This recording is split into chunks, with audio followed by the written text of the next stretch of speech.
So my presentation this morning, I will have two parts. The first half will be focused on the location of where the Panther Branch Fault is. And at the end of that first section, I will have a slide that's just dedicated to showing you exactly where the Panther Branch Fault intersects the GRP pipeline.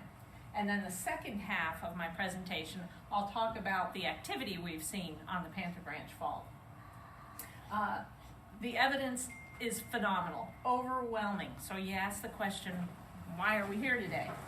So I will show how we have missed the Panther Branch Fault all these years, 20 plus years, so that we don't make the same mistake again with this. Okay, so the location, next slide. Oh, back. So this is a LiDAR map, and what it shows is that in the woodlands up here, we're blessed. We don't have faulting in the woodlands because the Hockley fault system, these yellow lines that are on a 60-degree northeast and 240 southwest linear, they skip the woodlands.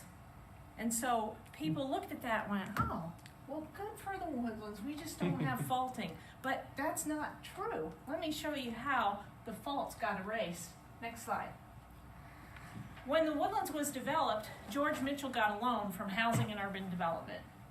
In part of that, the parameters were you have to use the Ian McHarg eco-hydrological design, where you left in Grogan's Mill and Panther Creek the nature as it was, help recharge the aquifer, and so on.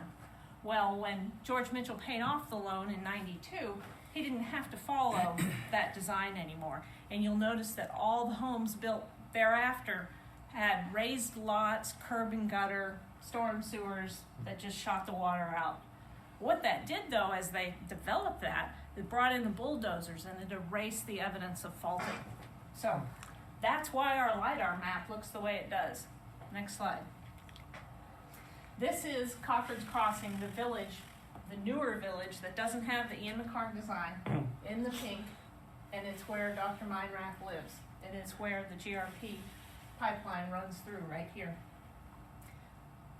This is where Dr. Meinrath is. He projected this linear, and indeed that's where his house is, and this Panther Branch Fault is the only antithetic fault in the woodlands.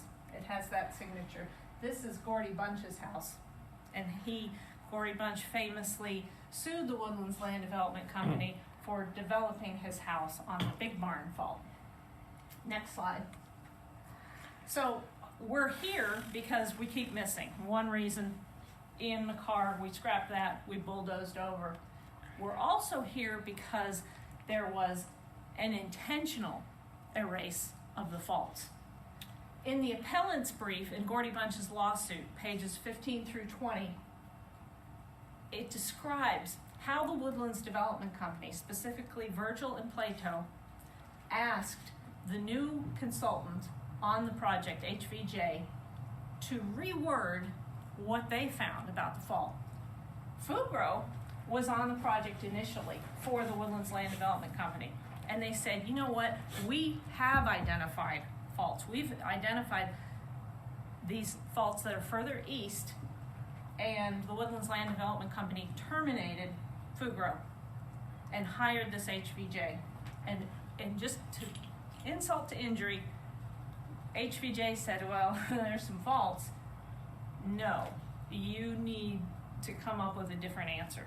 And so they did not report that there were the Jones and the Panther Branch Fault. Next slide. So this insert here, this is what Fugro leaves us with. They have identified the Panther Branch and Big Barn. They'd like to do another phase of the study, but they're, like, again, terminated. Another reason we don't see faults is good governance. They're erased. We have potholes and NOAC goes out there and fixes it. And so I just have a couple of spots here where we fixed the road. Next slide. Now, fast forward to 2012. We were in the 90s before. Fugro, again, is hired by SJRA, like we were talking before this presentation. And Fugro sees evidence of faulting after they do their work. And Fugro is working with you guys, Lockwood, Andrews, Newnham. everybody on the top bullet there, food grow and the land, if I can call you that, you get terminated, and in comes Terracon and Carl Norman. Next slide. Could I just take Yeah. a point? I wanted to thank y'all because your work up in the Egypt Fault introduced that little section down the bottom, way down there east, that actually introduced me to the idea that I live on a fault. My house was built in '92. My house sunk at a half inch a year, all the way up to the time I saw that map on your report. Now, I know Ringholt's got probably a lot of stuff thrown at him for having included that map, but thank you. That's why I really was happy to have this opportunity to address y'all. Yeah. Y'all are aware. Y'all Happy have the that you back. guys were picked to do the soil borings and reconnaissance of the fault, for sure. Because wait till you see what Carl Norman I'm sorry, does sorry. in Terracon. Next slide.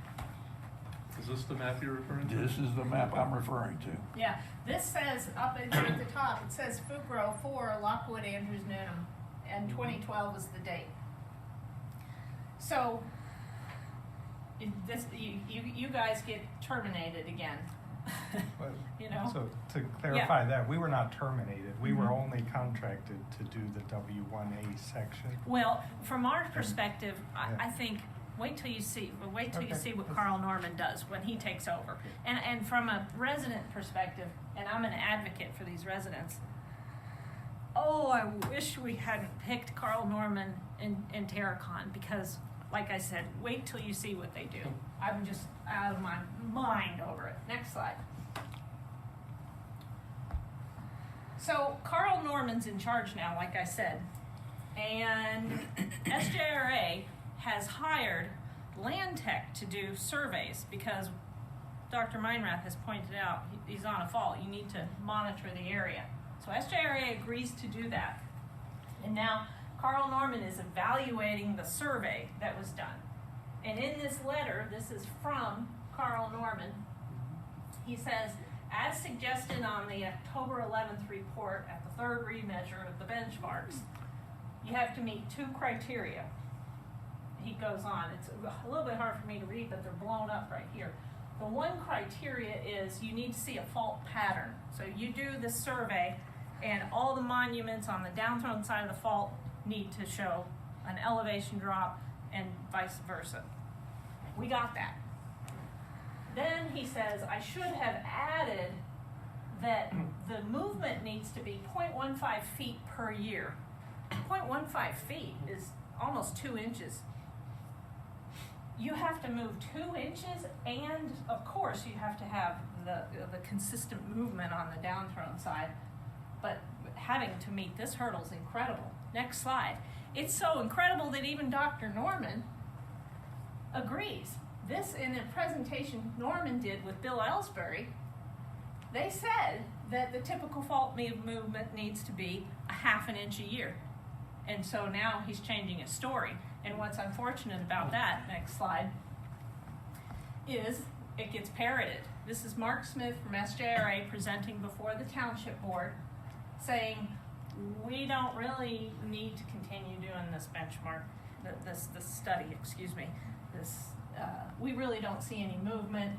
This is the letter from Carl Norman that I just quoted from, and he says it in front of Gordy Bunch, who says 0.15 feet a year. That's about 2 inches. Oh my God, you know.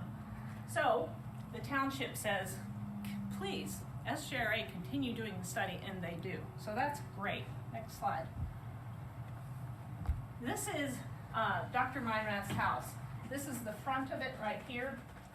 This is the Panther Branch fault on that 240 to 60 degree northeast linear. And this A point here, the front of his house on the downthrown side, show me the next slide. This table here shows the cumulative drop at point A, 10 inches. The year here is 2013. This was the year that so many people went to Dr. Meinrath's living room to see the fault damage. And this is the year he bought the house, had 1 step, he had to raise his house so much that he had to add a front door step here. And you'll see this ruler, that's your 10 inches of drop that he's experienced since moving in from 92 to 2013. Next slide. So that linear continues. This, the pipeline is right here. This is the high school parking lot, and this is a Google Map picture from 2013. This is much worse now. Fortunately, CISD, I say fortunately because I do fault tours. CISD doesn't have the money in the budget to fix that crack. It's just fantastic as far as that's concerned. And then this insert here, this was an independent study. This is Tulane Wong is hired to do the work for the Gordy Bunch lawsuit, and they indeed show that the Panther Branch fault crosses the GRP pipeline, which is right here. Next slide. So this is as promised. I'm showing you exactly where the Panther Branch fault intersects the GRP pipeline. The pipeline is here on the south side of Research, and it's on this 60-degree northeast 240 southwest linear. It is 13.76 feet from this white line here going west. That's where it crosses. That's the highest probability we've calculated of just doing linears, assuming this is a linear fit. And if you look at the length across the parking lot, you look at the lateral movement, it's very small. So the question is, where this hits is important because does it lay inside or outside the pipeline and the culvert maybe and some other issues? It clearly seems to us to lay outside the culvert. And I would bet money that we're not more than a foot or two off either way from that point.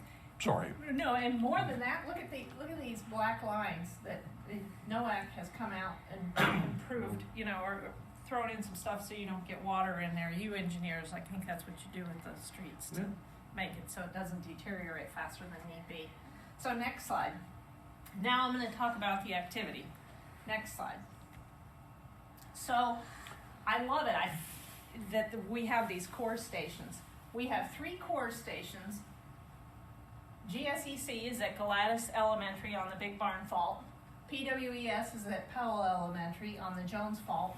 WHCR is on the upthrown side of the Panther Branch Fault. And then PAM 13 is over at wastewater plant number 2. And this information is all out on the internet. As a matter of fact, if you double click on this presentation, you can get the data and all the movement. What they show is that we're subsiding a half an inch a year before the pipeline is opened up. But this one far more aggressively, kind of indicating you might have a fault in between. There's differential movement, right? Next slide. Now we get into the more detail about the movement. And so this is the results of Land Tech's survey. And Land Tech, they have a elevation standard that's right here. It's in the middle of Research Forest Drive. It's spray painted green.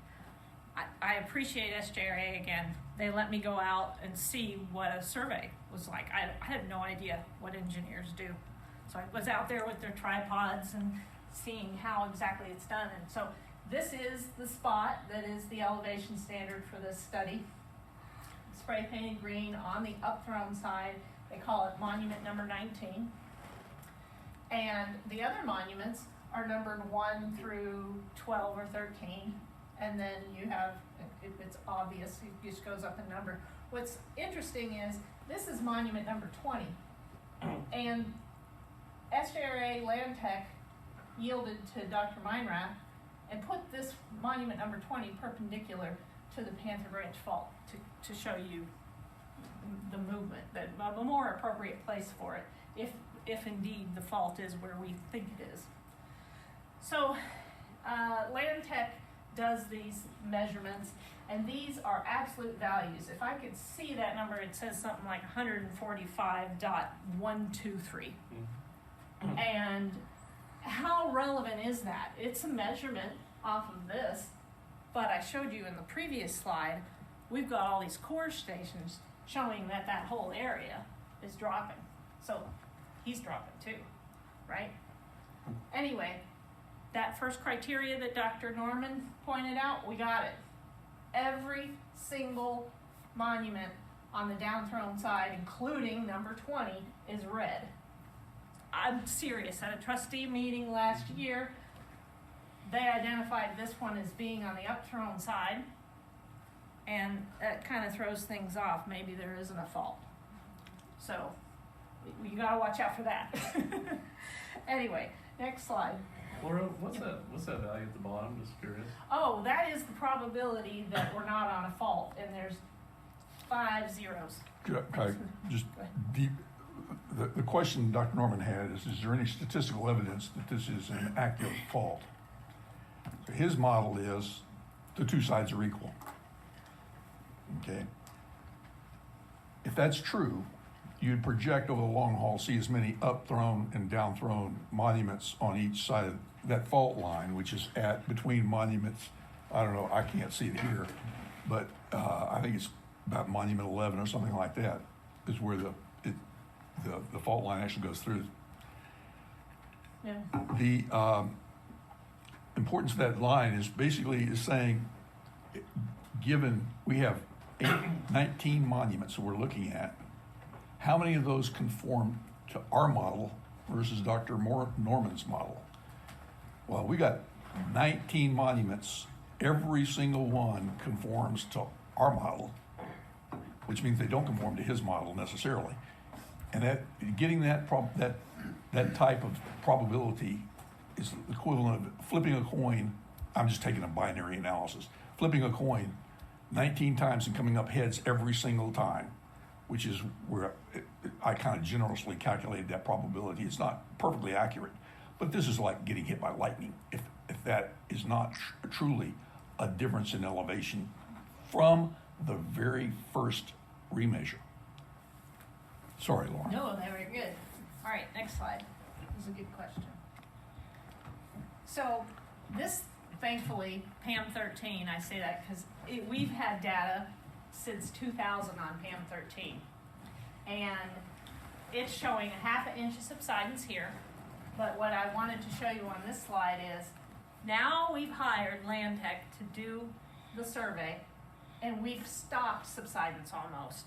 Look at that. We're only sinking at 0.16 inches per year.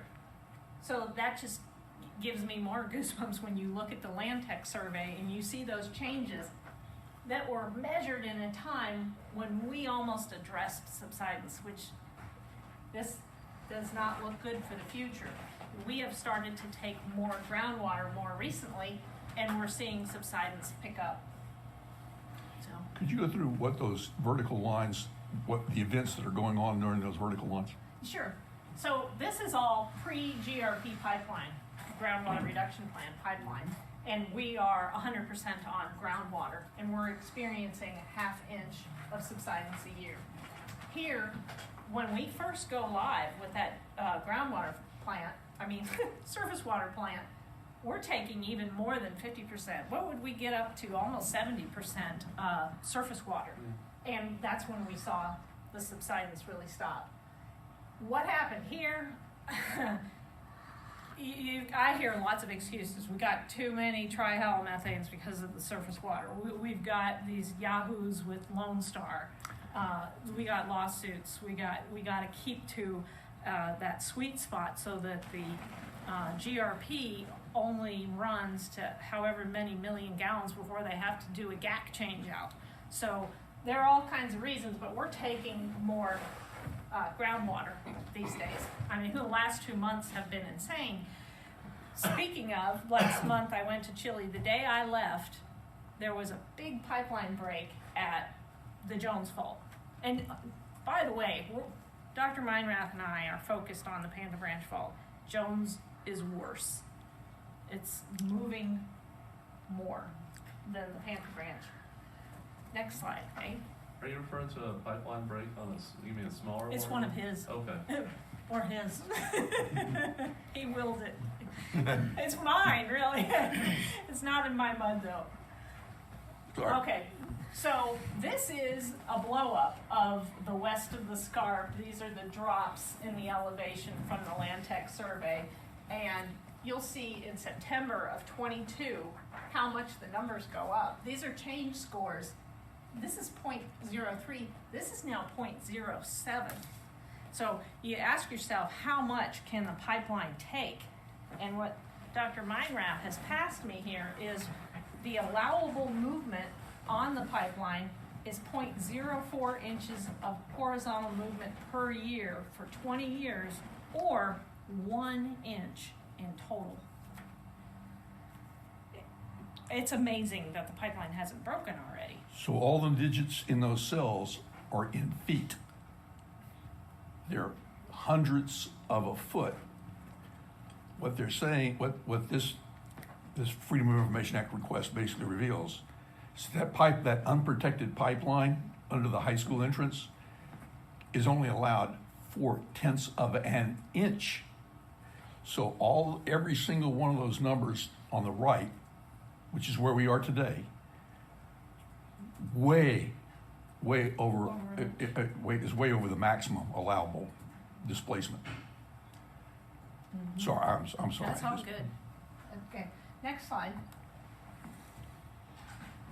So we've reached the end, and in summary, Dr. Meinrath's house sits on the 60-degree northeast 240 southwest linear. It's the same linear that you see in the parking lot of the high school. It continues on. You guys don't care because it doesn't affect the GRP pipeline, but I throw out, it goes all the way to Lake Woodlands Drive. And they all have the same signature, that linear and the fact that they're down thrown to the west. We've gotten a lot of media coverage of the faulting. There's a picture of me bending down looking at a crack on the front cover of the Chronicle or whatever. But that caused residents to contact me and say, you know what, I think I might be on the fault. So one of the MUD directors is a PhD in geology. He went over to his house and said, sure enough, you've got the linear, you've got the down thrown to the west, and you are on that line. Yeah, you are on the Panther Branch fault. So from a perspective of being a resident advocate, we keep making victims because a lot of people figure, I may live on a fault, but what I'll do is fill it with caulk and try to get the best sales price. Speaking of, Dr. Meinrath has come out that he is on the Panther Branch fault, and Montgomery County Appraisal District has valued his house at peanuts. He lives in a house where the average home value is $800,000 or so, but his house is valued at say $90,000, which helps For tax a lot. purposes. Right, for tax purposes. Yep. But the governmental agency has accepted the fact that I live on a fault far more readily No one else has though. far more than any other government agency. So about the summary of the activity, his house dropped 1/2 inch a year prior to the GRP opening up the ruler on his doorstep. Now we're taking more surface water.